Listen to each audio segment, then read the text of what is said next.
CHRISTINA Ballard shares custody of her 4-year-old son with New Orleans police officer Alfred Moran.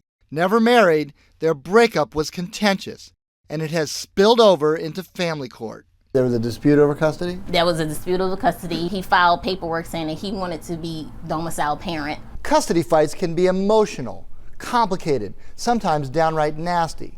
But one development in Ballard's custody dispute was clear. Clear because it was caught on video. This surveillance video shows Ballard confronting Officer Moran in uniform on the Endymion parade route in 2014. She admits she was agitated because it was his night to take care of their son. I just kept asking the same question over and over again. Where's my son? Where's my son if you are in uniform and you're supposed to be at work? Ballard did not get an answer, so she left. But it was what happened later that night that really shook her. Jefferson Parish comes knocking on the door. We have a warrant for CHRISTINA Ballard's arrest. And I was like, what?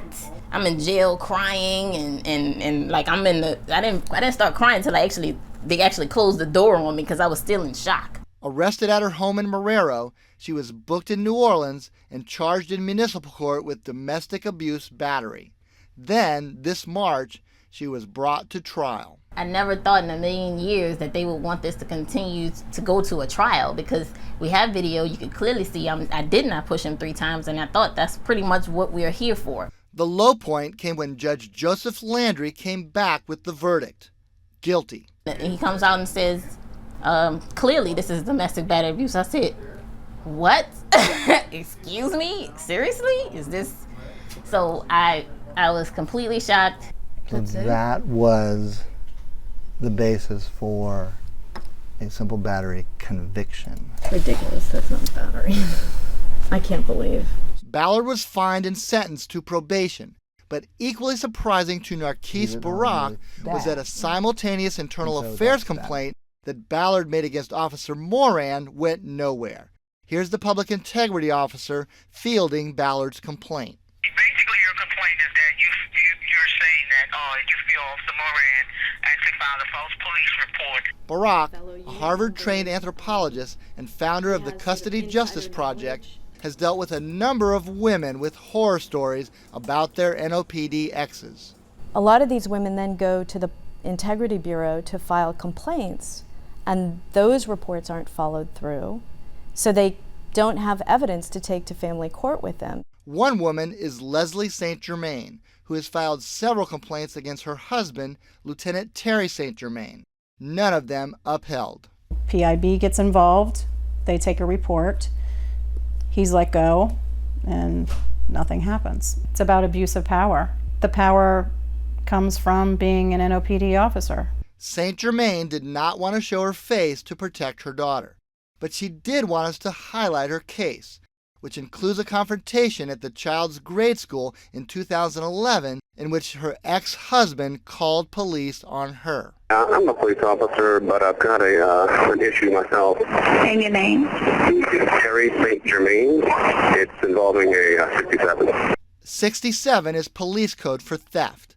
The lieutenant accused his ex-wife of stealing a shirt he gave his daughter. St. Germain says she was simply holding the shirt after their daughter changed in the bathroom. After his call, she called PIB. Neither the theft allegation or PIB complaint went anywhere. For her, though, the harassment and humiliation had reached a new low.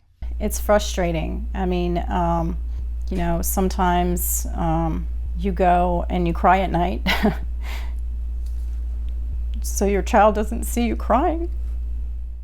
While the police department didn't step in against Lieutenant St. Germain, the family court judge, Christopher Bruno, did, finding him in contempt of court for harassment, saying he wasted valuable police resources. I documented several other cases with women who, out of fear, did not want to go on camera.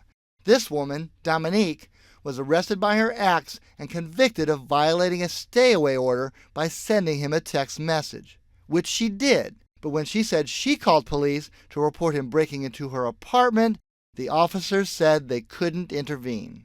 We took our findings to the office of the Independent Police Monitor.